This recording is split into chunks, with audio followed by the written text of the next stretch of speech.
Magandang araw mga kabayan, nagbabalik po muli ang inyong lingkod upang magbigay sa inyo ng mga bago at nagbabagang mga balita. Unti-unti na ngang nare-recruit ni Tambaluslos ang mga kongresista upang ipagtanggol ang kanyang katarantaduhan.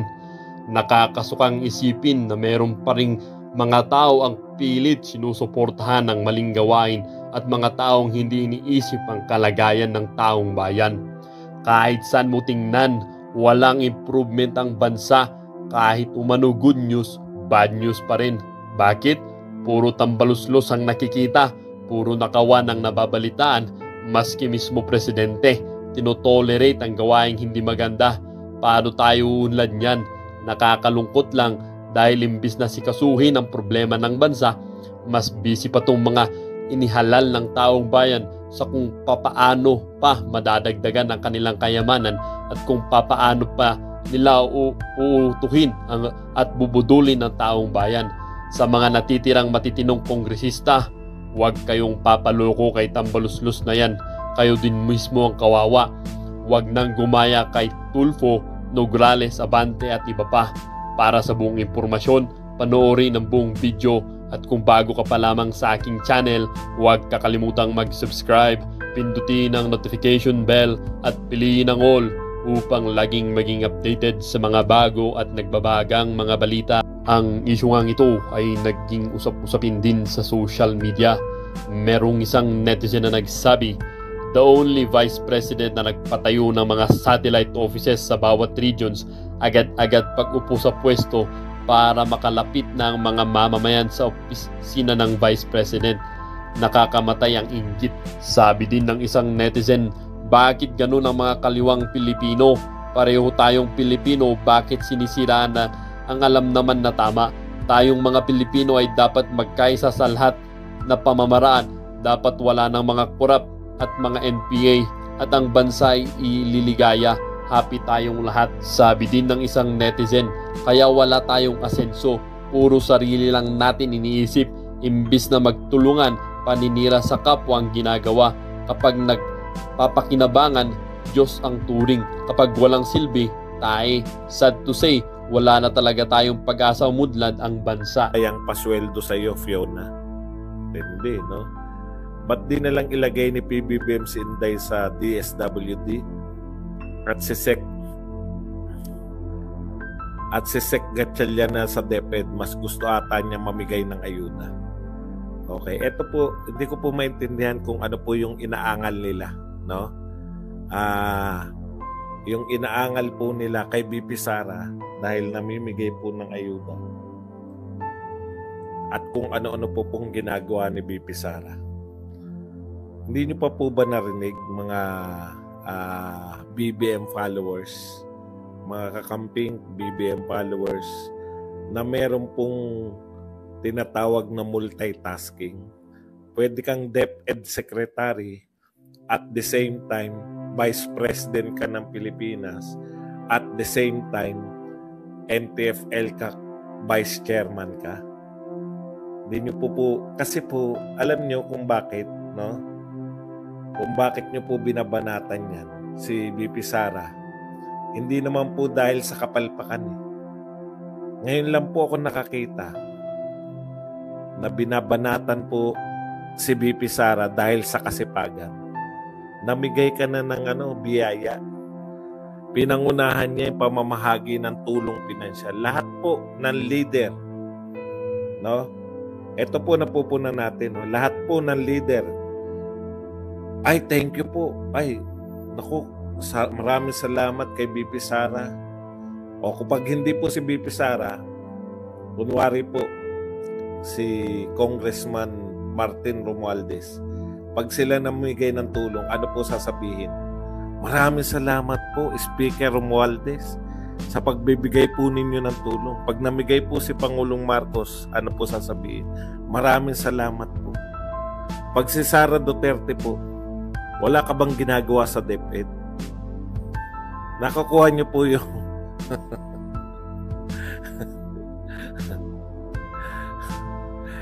bawal pong magtrabaho si Sara Duterte sa labas po ng DepEd. Vice President po siya ng Pilipinas. Yung dati nga pong Vice President, wala namang ginagawa talaga eh. Wala po siyang hinahawakan na department. Wala po siyang additional na trabaho sa NTF-ELCAC. Wala pong ganun. Kung mamimigay ng lugaw, puring-puri ninyo lahat. Pinupuri ng lahat ng dyaryo, namigay ng maputlang spaghetti. No?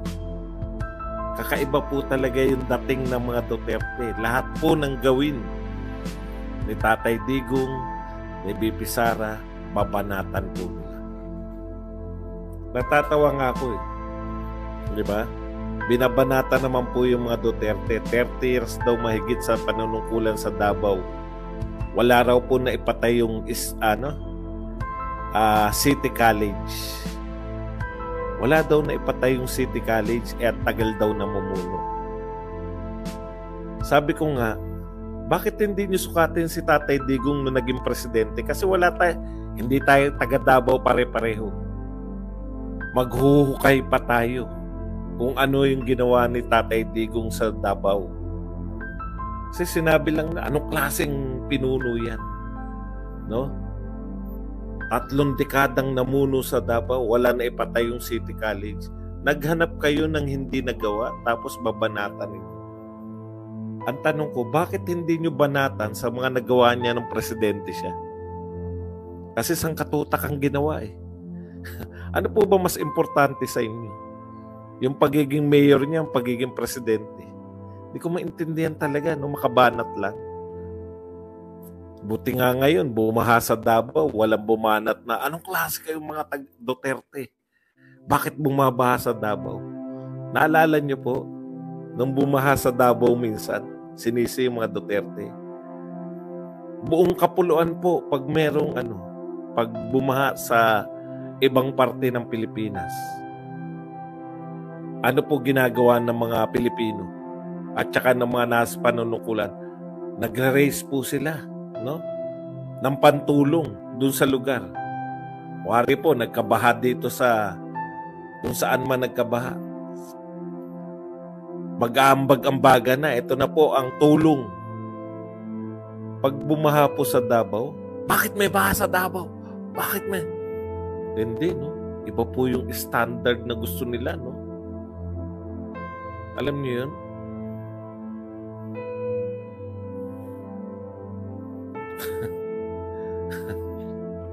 Ngayon lang po ako nakakita na binabanatan si BP Sara dahil namimigay ng tulong. Wala pa pong nagbigay ng tulong na binanatan eh. Ewan? Okay. Punta po tayo sa ibang maliliit na balita muna. Ito po.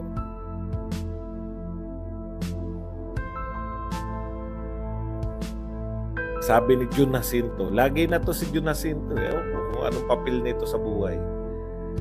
Nag-react po siya sa Radyo Pilipinas, Department of Agriculture. Magtatayo na ng karagdagang cold storage facilities sa 4 na lugar sa bansa. Tignan niyo po yung term, magtatayo. Naitayo na po ba? Hindi pa. Dahil magtatayo pa lang. Future pa lang. Magtatayo. Ibig sabihin, hindi pa po naitayo. Pero tignan nyo po kung paano po itong tao na to si Jun Jacinto. Wow naman. Yan ang may plano para sa magsasakang Pilipino. Hindi katulad noon, nakaraan administrasyon ng mga importation ng alam. Malaki nga namang kitaan ng corrupt na official sa importation katulad ng Duterte admin. Wala silang pakialam sa mga magsasaka. Ang dami kagad banat sa Duterte, no? Nakukuha nyo po yung pattern. Gumawa lang po ng kapirasong bagay, banat na kagad sa Duterte. Ang sakit pag Duterte supporter ka, wow naman, yan ang plano para sa magsakang Pilipino. Pinuri, wala pang isang sentence, di ba? Kama pa lang Ibig sabihin, kalahating sentence yung puri sa admin. Pero yung banat, putas ang katutak. Hindi katulad nung nakarang administrasyon, mga importation ng alam. Malaki nga naman ang kitaan ng corrupt na official sa importation, katulad ni Duterte. Wala silang Tanong niyo po, nakatayo na po ba? Pwede po ba bago kayo bumanat, itayo niyo muna? Puta, plano pa lang eh. Alam niyo kung bakit nangako ng ganyan? Dahil nanghihinayang po ang buong Pilipinas. Ang dami pong bumabanat. Kawawa yung mga magsasaka natin doon sa norte. Napipilitan silang halos ipamigay na lang yung ani nila. Kaya, eto salita pa lang po to eh. Alam niyo yung ibig sabihin? Salita pa lang yan. Nagsalita lang ng ganyan para kunwari may aksyon na ginagawa. Bumanat na kayo kagad. Tindi, no? Pattern. May konting gawin, banat ng marami sa Duterte. Plano pa lang gawin, bumibira na sa Duterte. Pinaplano nyo pa lang. Ang lupit talaga ng mga mga fans ni BBM. Okay, ito po, DOJ. Dito gulat na gulat ako eh. Hindi po ba kalat na meron ng mga meron ng mga nagsasabi, may congressman si Lagman, merong mga balita sa News 5 na nagkakabigayan. Hindi ko nga alam kung bakit News 5 lang eh. Bakit wala yung ibang network eh. Pero hinala ko diyan kasi News 5, taga News 5 si Rapi Tulfo.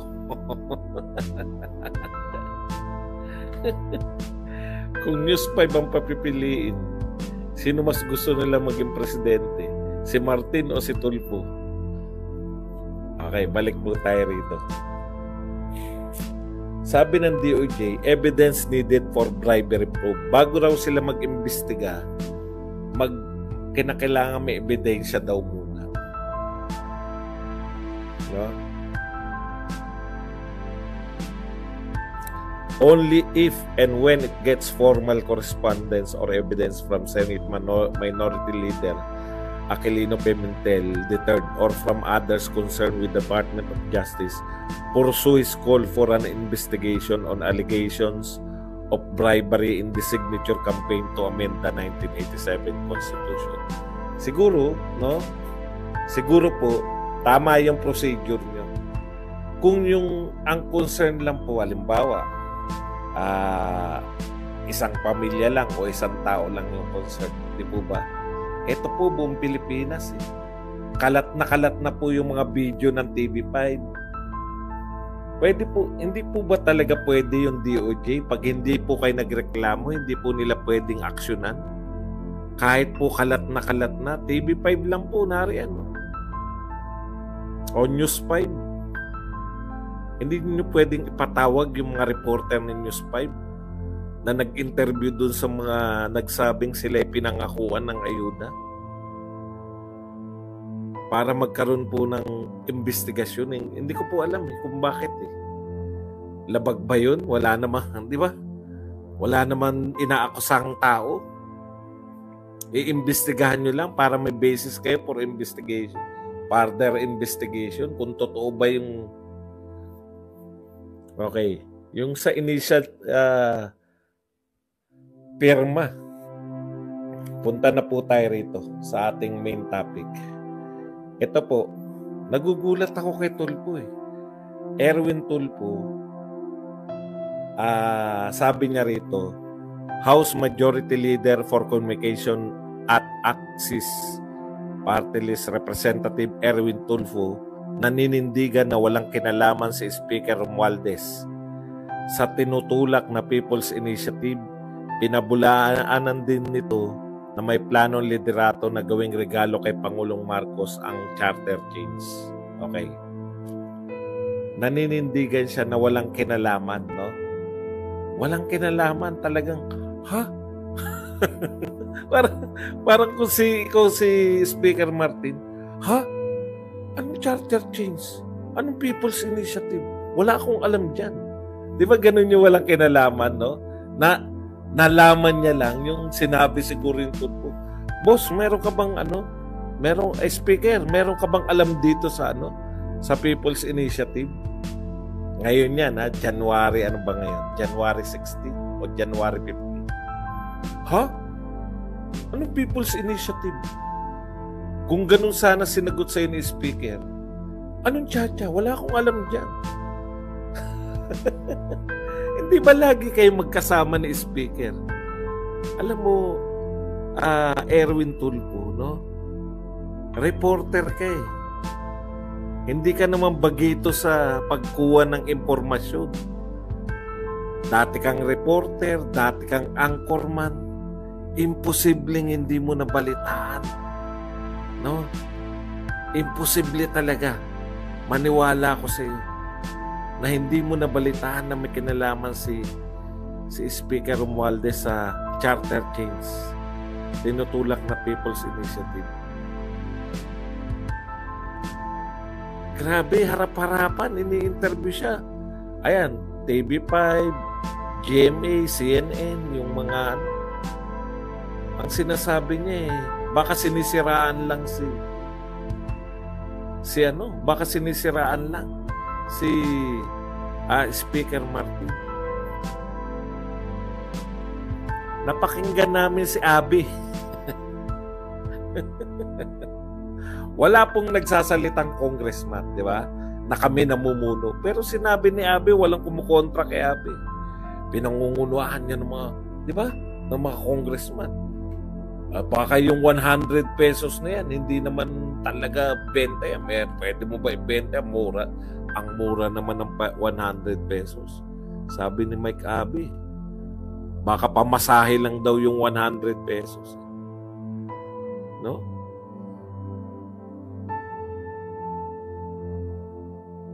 Hindi mo nabalitaan? Sikat na sikat si Jam Magno.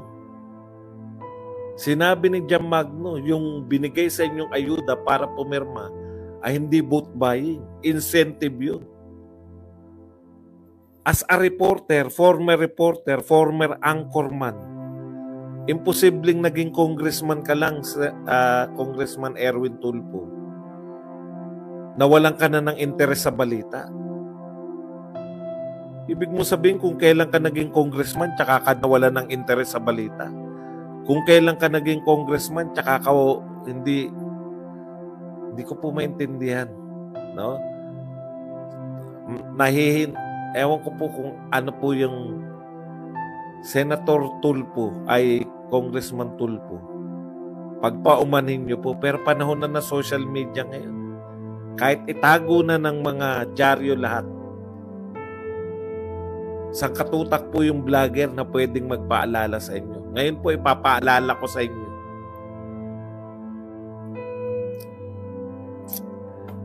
Ito po. Hindi ko talaga hindi ko talaga makuha eh. Ito ang sinabi ni House Speaker, no? Wala daw kinalaman si House Speaker eh. Ito po ang sinabi ni House Speaker noong December 12, 2024. Kay Pangulong Marcos na rin po. Kasi sabi ni Pangulong Marcos, tutol daw siya sa... Ito po sinabi, House to revive Chacha push in 2024. December 12 po ito sinabi ni Martin. The House of Representatives takes another crack at chapter change, etc. etc. Ito po ang sinabi ni Martin. I believe 2024 will allow us to revisit the whole issue of the Constitution. We'd like to focus very much on the economic provisions, but even to get there, we have to look at the procedural aspects of the amendments of Constitution. No, sinasabi niya, procedural. Tuloy natin.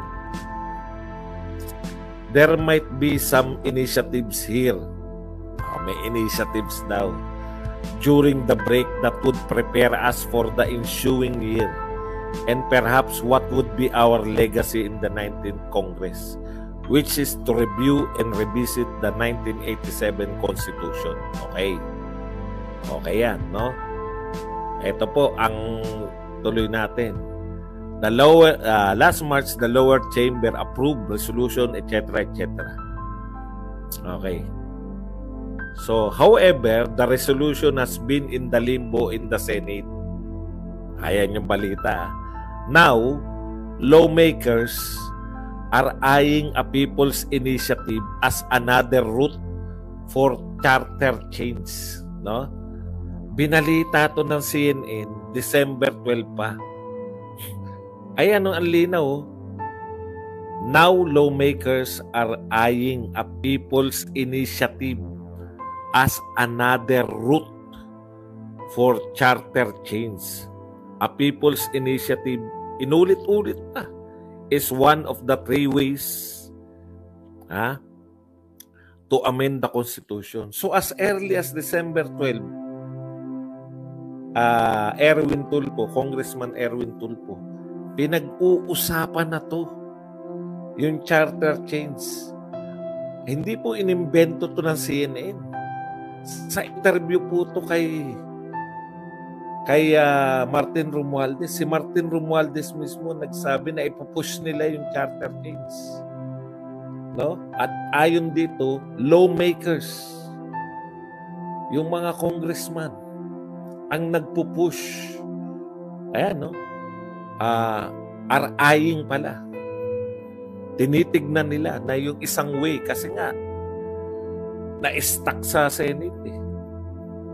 Hindi umabante sa Senate yung pagbabago ng Constitution. 'Di ba? Ayaw ni ng pamunuan ng Senado noon. Ang linaw po eh. Ito po mas malinaw. Baka sabihin, hindi naman sinabi ni Martin eh. Ito po, mas malinaw po to.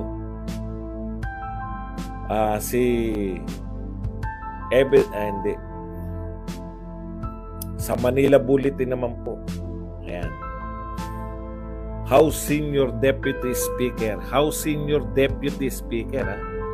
Pampanga 3rd District Representative Aurelio Dong Gonzales is looking at a people's initiative as the mode that could actually launch charter change. Kailan po to? December 14, 2023. So sinabi po ng Senior Deputy Speaker sa kanyang interview dito sa Manila Bulletin. Hindi ko alam kung interview, basta balita po ng Manila Bulletin. Na yun po yung inaay nila, natatahakin. People's Initiative. Ano pa ba ang hindi malinaw dyan? No? Magsa-search lang po kayo. Nasa Google po lahat yan. Congressman Erwin Tulfo, sasabihin nyo walang kinalaman. Deputy Speaker niya to, si Dong Gonzales. Kung wala siyang kinalaman dyan, inawat niya na yan. Sabihin niya, hindi yan yung daan natin. People's Initiative, hindi yan. Yan. Gonzales in a chance interview during the House Reporters Christmas Party. Christmas party pala ng mga reporter ng House on Wednesday, December 13. Alam mo kasi, ang mga senador, ilang con-acts na pinasa natin sa kanila. Economic provision, still, wala pa ring movement. Yung previous Congress, marami din na-approve dito kasi resolution ng both houses. So wala pa ring galaw. So hanap tayo ng isang mode. Baka itong People's Initiative, the PI. Sino po nagsasalita? Senior Deputy Speaker. Hindi po pwede yung magsalita nang wala pong basbas ng speaker. Di tinanggal na sana yan sa kanyang pagiging Deputy Speaker. Harap-harapan niyo po ba kaming lolokohin na walang kinalaman si Martin diyan sa People's Initiative? Nagsalita po siya. January, ipupush nila. Nagsalita si Aurelio nung December pa. People's Initiative. Sasabihin nyo walang kinalaman. Wag po tayong magbulahan.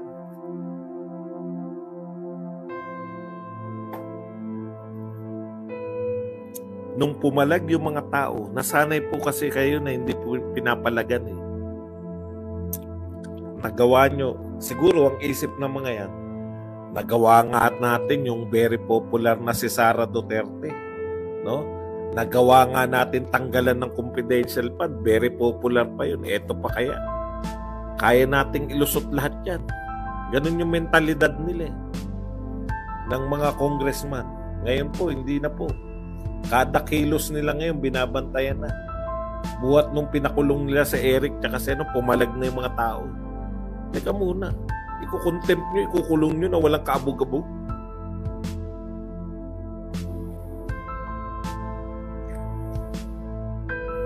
Pinapalaga na po sila ngayon. Nagbabantay na yung tao rito, lalo na yung hamon ni dating Pangulong Duterte na ipaliwanag nila kung paano nila ginagastos yung pera nila. Wala ni isang tumalima.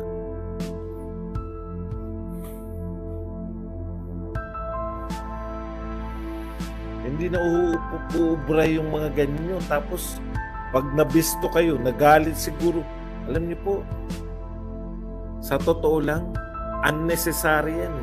Hindi po natin kailangan na magkawatak-watak.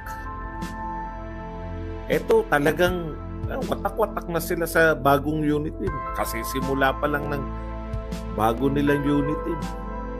Watak na nga dati sa dating unit team. Kagagawan din dito sa House of Representatives dahil pinabura nila yung si Franz Castro.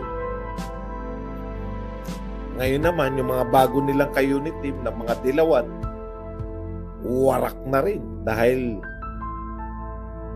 kinantsawan ba naman nila yung EDSA eh. Alam nyo po, mga dilawan, napakasimple lang po mag-isip. Huwag nyo lang tirahin yung EDSA Revolution. Magkakasundo kayo. Simple lang po mga dilawan eh. Banatan nyo yung mga Duterte, magkakasundo kayo. Yun lang yun. Magkakasundo tayo dahil pareho nating kalaban yung Duterte. Pero wag na wag nyong galawin yung EDSA. Doon kasi, lahat po ng kanilang glory, lahat po ng kanilang doon po, no? Pag na-expose yung EDSA na hindi dapat, talagang wala na po silang silbi sa kasaysayan. Pag naparealize sa tao na hindi naman importante talaga EDSA. Alam nyo, Senator inuunahan ko na, no? Magna number one ka sa lahat, no? Tapos gaganyanin mo. Simple lang po yan. Simple pa lang po yan. Ang pinakikita ni Erwin Tulfo, kaya niyang gawin ang lahat. Magmaang-maangan. Alam mo, Congressman Erwin, no? Grabe.